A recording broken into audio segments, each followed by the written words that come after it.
ఈ భయాన్ని జయించాలంటే నీకేముండాలో తెలుసా? భయాన్ని జయించడానికి ఏం కావాలి మనకి? ధైర్యం కావాలి. ధైర్యం ఎక్కడి నుంచి వస్తుంది? ధైర్యం మనకి ఎవరిస్తారు? దేవుడు ఇస్తాడు. ఎలా ఇస్తాడు? ఇప్పుడు క్రియలు చేయాలి. సత్క్రియలు తెలియాలంటే ఏం చేయాలి మనం? ఏంటంటే సత్క్రియలు ఏంటో తెలియాలంటే మనకి ఏం తెలియాలి? వాక్యం తెలియాలి. అంటే భయాన్ని పోగొట్టాలంటే ఏది మార్గం మనకి? వాక్యం.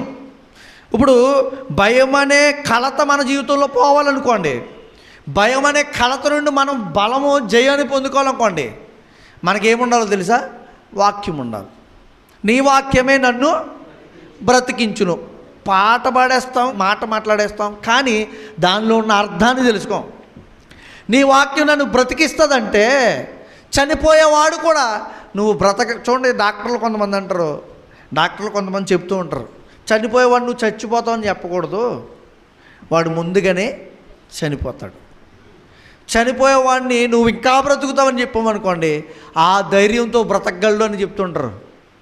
అది నిజమైనా నిజం కాకపోయినా అది పక్కకు పెడితే, యేసుక్రీస్తు వారు మాటతో మన జీవితానికి భయం తొలగిపోతుంది.